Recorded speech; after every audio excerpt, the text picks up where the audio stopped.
ये लाचुंग है, नॉर्थ सिक्किम का एक खूबसूरत सा गांव, लगभग 9,600 फीट की बुलंदी पर बसा हुआ।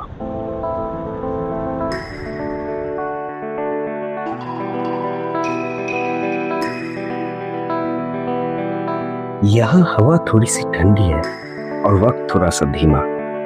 पहाड़ों की खामोशी में इंसान अपनी आवाज दोबारा सुनना चाहता है और सफर सिर्फ रास्तों का ही नहीं रहता, खुद से मुलाकात बन जाता है।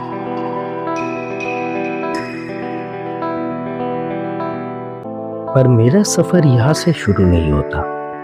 मेरा सफर शुरू होता है कलकत्ता के पास एक छोटी सी शहर कल्याणी से। दरअसल पिछले कुछ सालों में मैं काम में इतना व्यस्त रहा कि खुद के लिए वक्त ही नहीं बचा। कहीं जाना तो दूर, मैं रुककर सांस लेना भी भूल गया था। धीरे धीरे मैं खुद से दूर होता जा रहा था। फिर एक दिन मैंने फैसला किया कि बस अब जरूरी था ठहरना, थोड़ा सा जीना। और फिर शुरू हुआ एक सफर, एक बाइक राइड सिक्किम की तरफ, खुद से दोबारा मिलने के लिए। तो चलिए कहानी वहां से शुरू करते हैं जहां से ये सफर शुरू हुआ था। नहीं चोक्कस ঠান্ডা গাড়ি ছিল না গেলাম।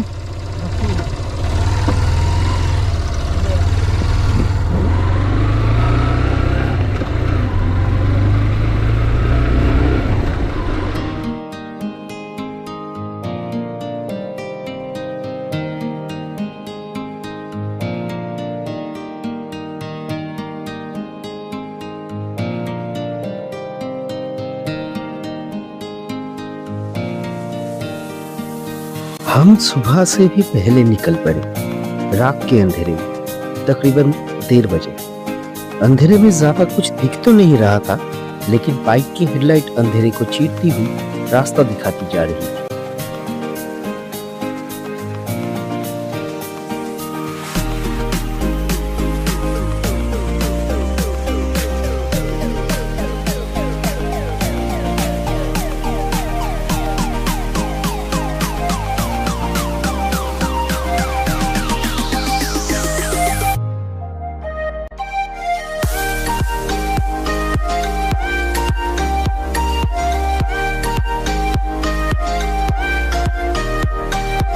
कुछ ही देर में कल्याणी पीछे छूट गया और मैं आ गया NH12 पर, वही सड़क जो मुझे शिलीगुड़ी तक ले जाने वाला था। ये पहले दिन का पहला सफर होने वाला था और शिलीगुड़ी मेरे पहले दिन का पहला मंजिल।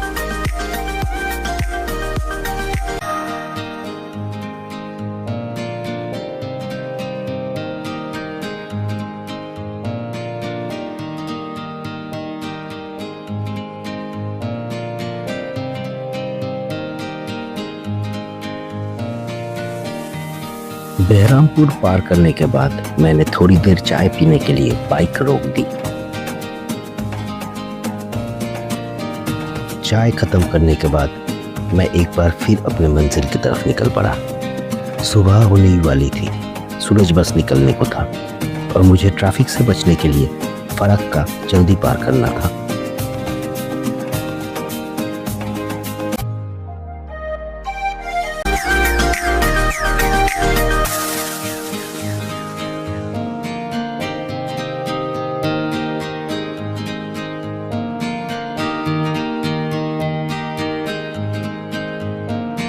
सुबह ही हो रहा था जब तक मैं फरक्का तक पहुंचा, लेकिन आखिर तक मैंने ये पड़ाव भी पार कर ली।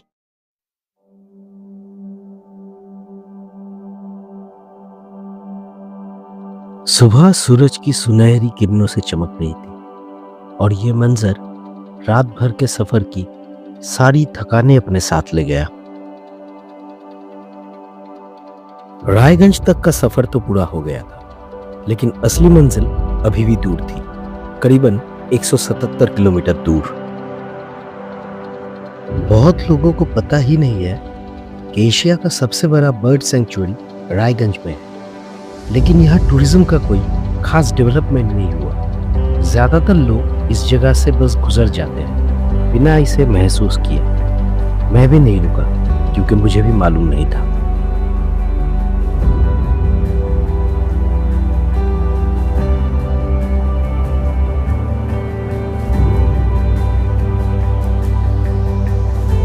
कुछ ही देर बाद मैं डालखोला को पार करते हुए बागडोगरा पहुंच गया।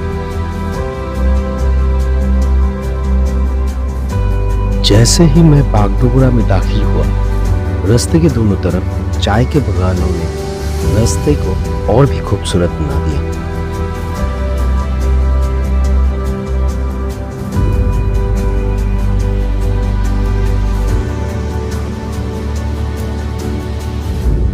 और आखिर में शिलीगुड़ी आ गया। लेकिन जैसे ही मैं शिलीगुड़ी पहुंचा, मैं वहां रुकने का इरादा बदल दिया। नई कंस्ट्रक्शन की वजह से शहर काफी धूल से भरा हुआ था, इसीलिए मैंने सीधा पेशोक की तरफ बढ़ने का फैसला किया।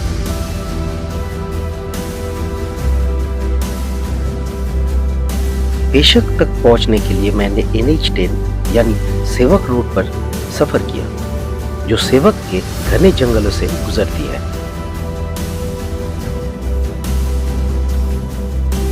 ये रास्ता नॉर्थ बंगाल की सबसे खूबसूरत और मशहूर सड़कों में से एक है।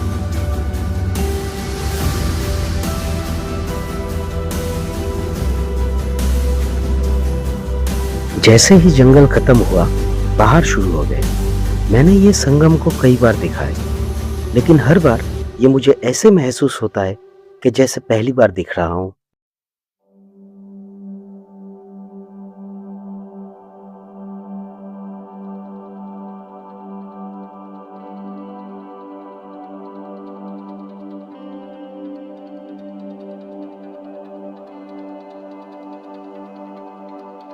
पल भर में पहाड़ों की चढ़ाई शुरू हो गई और हर मोड़ मुझे और ज्यादा ऊंचाई की तरफ ले जा रहा था। रास्ते कहीं कहीं साथ नहीं दे रहे थे, पर हमने सफर नहीं छोड़ा।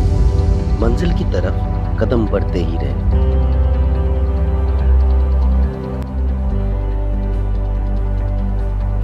रास्ते में एक पल आया जब हम तीस्ता के ऊपर बने उस पुल से गुजरे। नीचे बहती नदी और ऊपर हमारा सफर, दोनों अपनी रफ्तार में।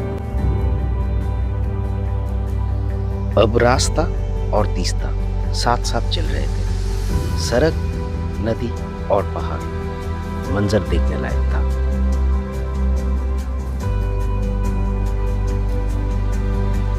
चलते चलते एहसास ही नहीं हुआ कब रोशनी धीमी पड़ गई और शाम पहाड़ों पर उतर आई।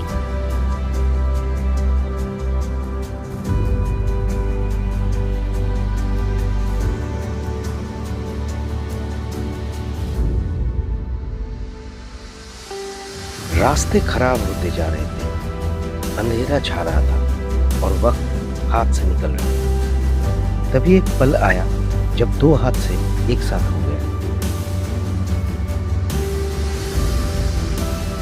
यही मेरी लास्ट फुटेज है। इसके बाद गोप्रो की बैटरी खत्म हो गई और बाइक की हेडलाइट भी साथ छोड़ दी। अंधेरे और खामोशी के बीच सफ़र और भी मुश्किल होता जा रहा था, लेकिन फिर कुछ लोकल ड्राइवर्स ने अपनी हेडलाइट से रास्ता दिखाया। उनके रोशनी के सहारे मैं धीरे धीरे पेशक तक पहुंच गया। रात के करीब 9 बजे थे। थकान भी थी, लेकिन दिल में एक अजीब खुशी थी। ये सफ़र क्या एक एडवेंचर बन चुका था। बस एक कमी रह गई, मेरी कहानी का पहला हिस्सा अपने सही अंजाम नहीं पा सका। लेकिन कोई बात नहीं, पेशक और बाकी जगहों को मैं आने वाले वीडियोस में पूरी तरह दिखाऊंगा।